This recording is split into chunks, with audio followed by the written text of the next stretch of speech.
안녕하세요, 원장님. 원장님은 아직 한 번도 뵌 적 없고요. 저는 제 생활을 그대로 적어 보내면 어디가 문제인지 원장님이 딱 집어주실 것 같아서 용기를 냈습니다. 저는 서울 강서구에 살고 있는 30대 중반 여성입니다. 직업은 학원에서 행정과 상담을 맡아 일하고 있고 주 5일 근무입니다. 퇴근 후에는 시험 준비를 하고 있어서 저녁 시간이 거의 공부 시간입니다. 앉아있는 시간이 길고 하루 걸음수는 많지 않습니다. 키는 163cm이고 현재 체중은 76.9kg입니다. 최근 인바디에서 체지방률이 40%대 초반으로 나왔습니다. 3년 전에는 68kg 정도였는데 그때부터 조금씩 늘어나서 지금까지 왔습니다. 3년 만에 10kg가 찐 거네요. 병력이 있습니다. 9년 전에 갑상선 수술을 받았고 이후 갑상선 기능 저하로 진단받아 갑상선 약을 계속 복용 중입니다. 최근 1년 사이에는 불안감과 우울감이 심해져서 정신건강의학과 치료를 받고 있고 항우울제와 불안 관련 약을 복용하고 있습니다. 심장이 두근거릴 때가 있어서 맥박 조절 약도 함께 먹는 중입니다. 수면이 깨지는 날이 잦아서 잠들기 전 수면 보조약을 처방받아 복용하는 날도 있습니다. 알레르기는 없습니다. 다만 평소에 땀이 많고 쉽게 필요합니다. 낮에는 멍하고 처지는 느낌이 강하고 저녁에 집중하려고 하면 더 지치고 예민해집니다. 최근에는 조급한 마음에 다이어트 약을 잠깐 시도했습니다. 지인이 가볍게 먹는 정도라고 해서 시작했는데 컨디션이 더 예민해지고 잠이 더 깨는 느낌이 들어서 바로 중단했습니다. 목표 체중은 64kg입니다. 무리해서 급하게 빼고 싶다기보다는 일상에서 숨이 덜 차고 피로가 줄어드는 수준까지 안정적으로 내려가고 싶습니다. 약을 여러 개 복용 중이라 체중 감량을 어떤 방식으로 접근해야 안전한지도 함께 알고 싶습니다. 이렇게 오시는 분들 되게 많긴 하거든요. 그리고 저한테 DM으로 오시는 분들도 있어요. 그러면 이제 병원으로 내원하라고 제가 말씀드리는 이유가 단순히 DM에서 몇 마디 듣는 걸로 제가 판단을 할 수가 없어서 하는데 어쨌든 취직한 후에 살이 되게 많이 쪘다. 그리고 그 사이에 우울감도 있고 질병도 있고 뭐 이래서 약을 먹다 보니까 항우울제, 불안제 이렇게 먹고 있으시는 분도 많이 있거든요. 그러면 이제 또 수면에 문제가 있으신 분들도 많고 이런 분들은 저는 다이어트 약은 절대 처방하면 안 되는 사람들이라 다이어트 약은 절대로 오늘도 누가 그렇게 와가지고 다이어트 약 얘기해서 제가 처방 안 된다고 말씀 타일러야 돼요.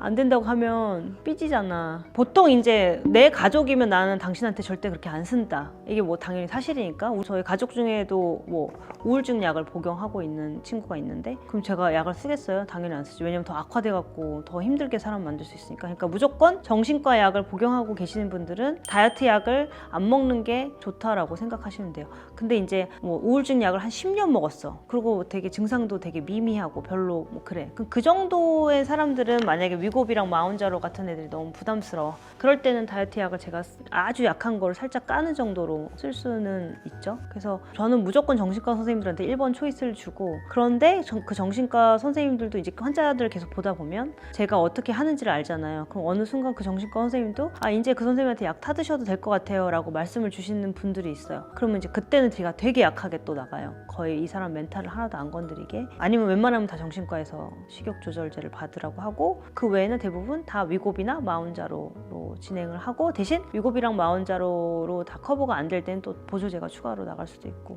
그래서 저는 어쨌든 정신과 관련된 거는 다 정신과 선생님한테 받는 게 맞다고 생각해요. 추가적으로 뭐 더해서 하는 것도 어쨌든 내가 뭐 먹는지가 다 모니터링이 안 되니까. 학원이 힘든가 봐. 학원에서 이런 히스토리를 실제로 오시는 분들이 많아요. 현재 식습관, 수면이 깨질 때 단계 당기는 날이 있습니다. 이거는 모두한테 해당이 되는 거겠죠? 잠을 못 잤을 때 단계 당기는 거는. 평일 기준으로 적어보겠습니다. 8시 반 기상 후 바로 물을 마시는 날도 있지만 못 마시는 날이 더 많습니다. 아침은 대부분 걸읍니다. 11시 전후 출근해서 아메리카노를 마십니다. 컨디션이 떨어지면 커피를 한 번 더 마시는 날도 있습니다. 1시에서 3시 점심시간 업무가 밀리면 점심을 거르는 날이 많습니다. 먹더라도 편의점 음식, 빵, 간단한 분식으로 끝날 때가 많습니다. 퇴근하면 배가 너무 고파서 저녁을 빨리 먹습니다. 저녁은 8시 반에 밥을 먹습니다. 반찬을 여러 가지 먹고 국이나 찌개도 같이 먹습니다. 먹는 속도가 빠르고 배가 불러도 한 번 더 먹는 날이 있습니다. 저녁 10시부터 12시 공부하거나 자료를 정리합니다. 이때 단계 당겨서 과자, 초콜릿, 젤리 같은 걸 찾는 날이 있습니다. 새벽 1시에 자다가 새벽에 한 번 깨는 날이 있습니다. 깨면 젤리는 술이나 달달한 음료를 먹는 날이 있습니다. 술은 거의 마시지 않습니다. 물은 하루 1리터 전후인 날이 많습니다. 이런 사람들은 제가 전형적이게 위고비나 마운자로를 권하는 사람이고, 특히 밤에 일어나다가 먹는 사람들, 밤에 많이 먹으려고 하는 사람들, 혈중 농도적으로 되게 식욕 억제제가 쭉 가야 되는 거는 다이어트 약보다는 무조건 이분은 아마 이 패턴으로 오면 정신과 약 먹는 거 상관없이 제가 위고비나 마운자로를 추천했을 것 같아요. 어쨌든 위고비나 마운자로라는 애들 자체가 포만감이 느껴지는 그 호르몬을 유사한 애를 넣어주는 거라서 계속 쭉 그냥 더부룩하게 소화 안 된 것 같은 느낌으로 쭉 가게 만들어주는 거거든요. 그래서 이제 그게 유지가 쭉 되는 거죠. 밤에 특히 먹는 사람들 이렇게. 그래서 밤에 많이 먹는 사람들, 그리고 자다가 일어나서 먹는 사람들이 생각보다 꽤 있어요. 그런 사람들은 위고비나 마운자로 추천드려요. 특히 정신과적인 약을 복용하시는 분들은 더더욱. 그래서 이분은 마운자로나 위고비 플러스 저는 보조제를 같이 쓸 것 같아요. 왜냐면은 계속 앉아있기 때문에 당연히 부종은 좀 있을 거고, 당연히 장 운동은 많이 되지 않아서 변비가 없었나? 이런 사람들은 대부분 변비가 있으신 분들이 많거든요. 그래서 화장실을 좀 갈 수 있는 약도 조금 제가 더해드리고, 그리고 시기 자체는 업무가 밀리면 점심을 거르는 날이 많습니다. 이제 학원에서 일하시는 분들이 아침 점심을 다 굶고 저녁 한 끼만 대부분 좀 많이 드시더라고요, 실제로. 그래서 점심을 무조건 먹어라. 그러니까 결국 나는 답이 다 똑같아. 점심을 먹어라. 그냥 정석적으로 사는 거가 결국 다이어트인 거죠. 그렇다면 점심을 먹으면 또 소화가 또 안 되겠지? 그럼 저녁에 더부룩해서 안 먹겠지? 그렇게 해서 어쨌든 점심을 먹으면 저녁에 좀 당이 덜 고프니까 덜 폭식을 하게 될 거고, 그리고 저녁 식단은 살을 빼고 싶다면 탄수화물을 적게 고기류로 단백질류로 채워서 드시면 됩니다. 그러면 이 사람은 10kg를 그 목표를 달성할 수 있느냐가 이제 질문이라면, 근데 이 사람이 이제 정신과 약을 어느 정도 세게 드시는 분인지 몰라서 그거에 대해서는 답변을 잘 못 드릴 것 같아요.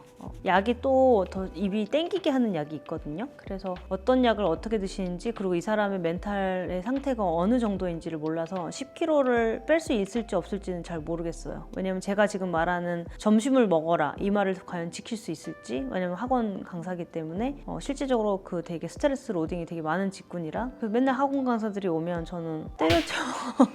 너무 힘드니까 다들 그렇게 너무 힘들게 사시더라고요. 특히 대치동 쪽 학원 강사분들은 너무 힘들어서, 그럴 때는 일을 만약에 관둔다면 살을 뺄 수 있는 기회가 오겠지 이러면서 그렇게 대답을 제가 했던 게 많아서, 어쨌든 이분은 너무 상황도 안 좋고 거기다 정신과 약까지 많이 먹고 있어서 저는 10kg를 뺄 수 있을지 없을지 저는 잘 모르겠어요. 근데 이제 그 멘탈을 같이 정신과 선생님이 땡겨주고 저도 계속 교육적으로 땡겨서 간다면 가능할 수 있지 않을까요? 땡기는 게 되게 중요해요. 이 사람을 내가 잘 끌고 갈 수 있느냐 없느냐가 중요해요. 여기서 이 많은 얘기 중에서도 포기 못하는 거가 있을 수 있거든요. 나는 저녁에 뭐는 꼭 먹어야 돼. 그런 거를 지켜주면서 최소한으로 바꿨을 때 토탈 칼로리를 계산을 하고 했을 때 빠질 수 있는 사람들은 빠질 수 있고, 지금 대구에서 오시는 학원 강사분이 한 분 계시는데 그 사람은 실제로 많이 빠졌어요. 되게 제가 조금만을 교정을 해서. 그래서 우선은 뭐 와서 내원을 해서 상담하는 게 1번인 것 같아요.